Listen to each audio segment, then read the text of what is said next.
So when you're out there traveling, one of the most important things you can have in your toolkit is a secondary form of transportation, like a good bike. And these days, e-bikes like this make that easier than ever. This is the Luckeep X1 Pro foldable e-bike. It's got 2 batteries for over 1,300 watt-hours of power. It's got a rack on the back. It's got lights on the front and back, hydraulic brakes. So make sure you stick around. We're gonna go through all the features and take this puppy for a ride.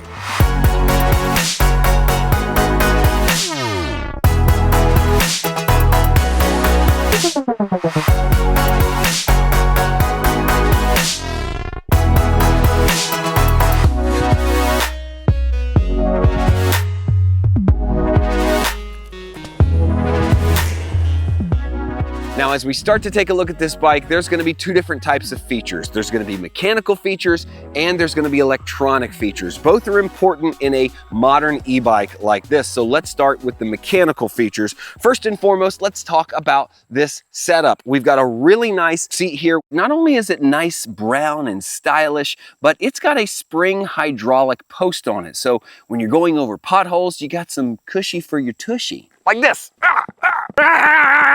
And that's pretty cool since the back of the bike is fixed and there's no suspension. This is your suspension to make sure that you have a nice, comfortable ride. And up front, we've got a nice bright LED light. That's standard issue for any e-bike these days. But we've also got a full fender and full hydraulic suspension here. That's really nice because this is going to give you a nice smooth ride, but you've also got hydraulic brakes, which are going to slow you down quickly and give you the assurance that when you're up at about 25, 30 miles an hour, you can stop whenever you need to.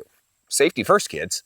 And in the front and rear, you have 20 by 4-inch fat tires. These are city style tires. They don't have off-road grip on them. And I think that gives them just a little bit more stability rolling down the road. As we're looking at the gears here, it has a pretty standard Shimano 7-speed gear set. And I believe in these e-bikes, gear sets are not as important because you're not shifting as often if you're using the pedal assist. We'll get to that in just a few minutes. The front handlebars are adjustable here just with this quick release, and then they slide up and down.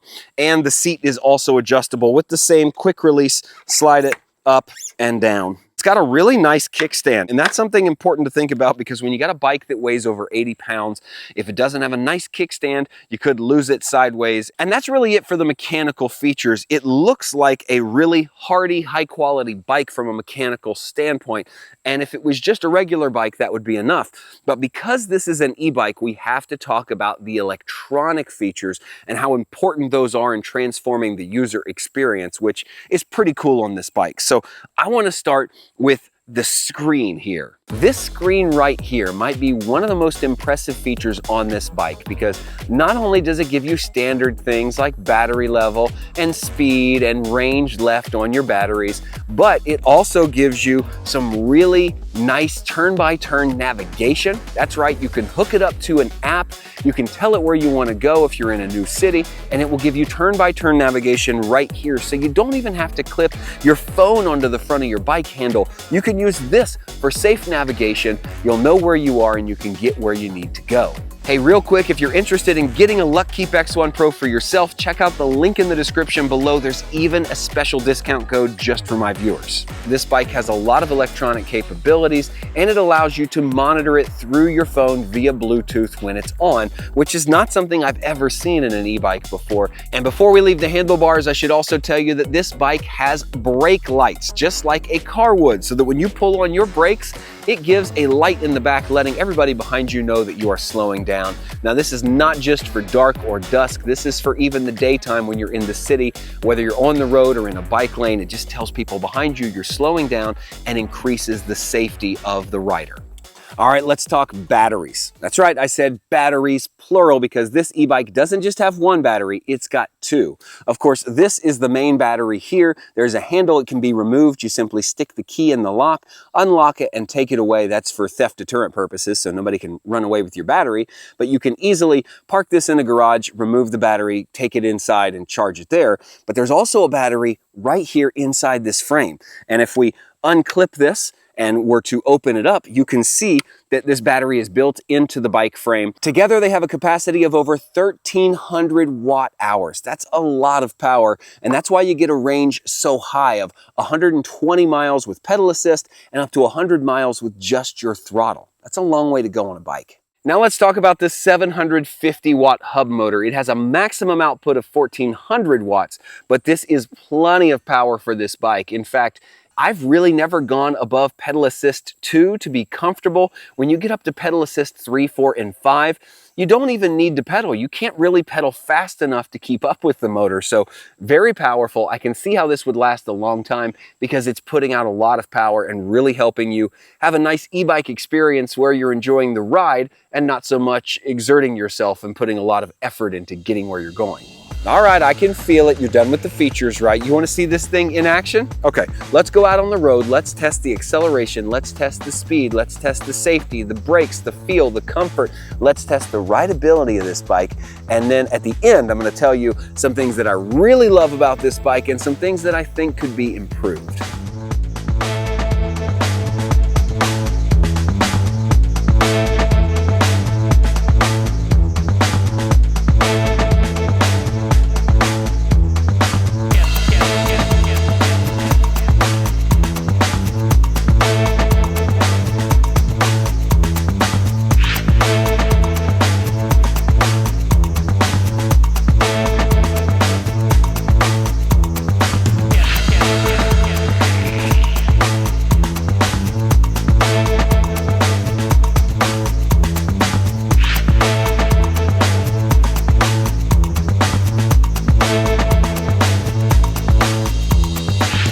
So there are two methods of acceleration you can use on the bike. There is a 1 through 5 level pedal assist. Like I said earlier, I usually use pedal assist number 2. Once you get beyond 2, it becomes really powerful. So just choose your desired level and then pedal away and the bike will help you. I've said it several times, but once you reach about 18 to 20 miles an hour, the pedal assist really takes over and you don't have to do much pedaling at all. You really don't feel it. And the second method, probably the more fun method, is to simply not pedal and use the twist accelerator on the right-hand grip.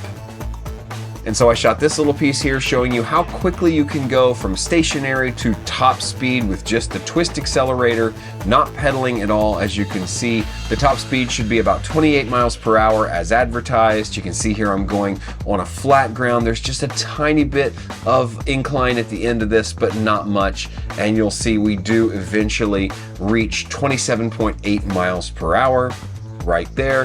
That's our top speed using just the twist accelerator. Now, I have very little negative to say about the bike and the riding experience. It's mostly great, and this one little critique I have can probably be adjusted out of the bike because it feels like it's in the front suspension. When you get somewhere between 20 and 24 miles per hour in a very specific zone, there is a shudder or a vibration that you feel in your hands and you can even audibly hear. I recorded this on several different instances and I want to play a few of those clips for you now so you can hear what I'm talking about. I'm hammering all the way down on the throttle.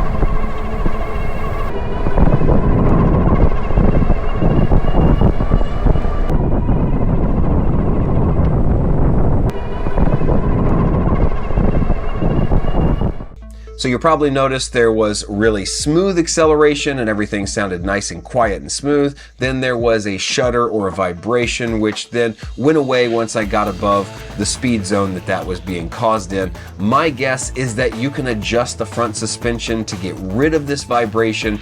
I didn't look into it long enough to figure that out, but I believe that's probably tunable. And it's really the only thing that caught my eye or really my ear while I was riding the bike. All right, now before we get too far into the review, I want to talk about the foldability of this bike because I believe that's something we need to consider.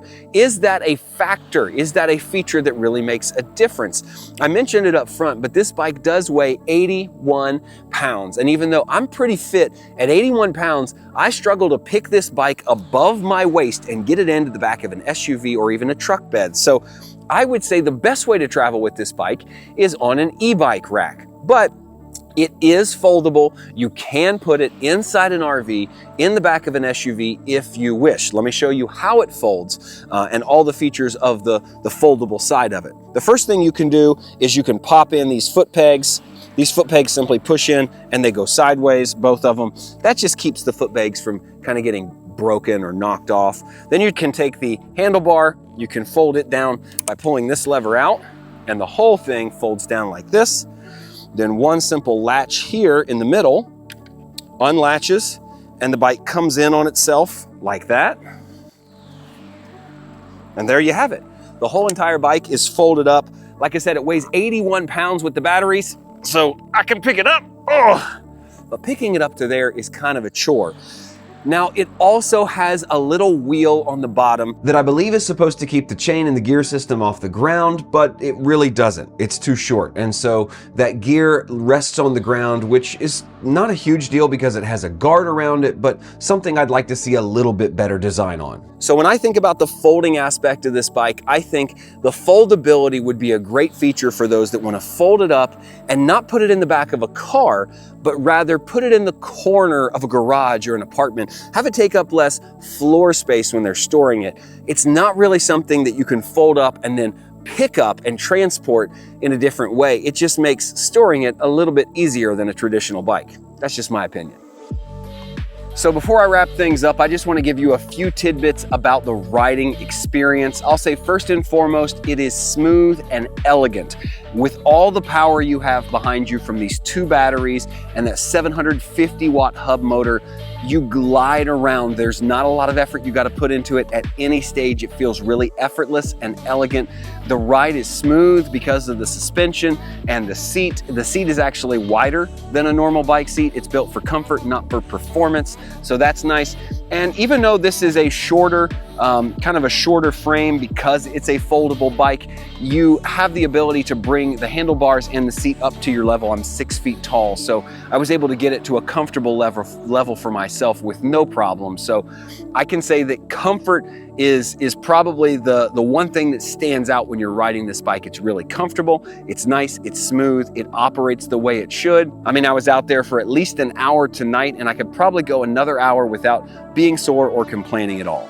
I think it's a really solid, well-made bike, but I don't think it's a bike that's gonna travel with you anywhere but on a bike rack, because even though it's foldable, with all the batteries and all the features, it's extremely heavy to take with you. Now, I've carried a bike this heavy with me around the country, but it's not a great user experience. So if that's your goal, probably something smaller.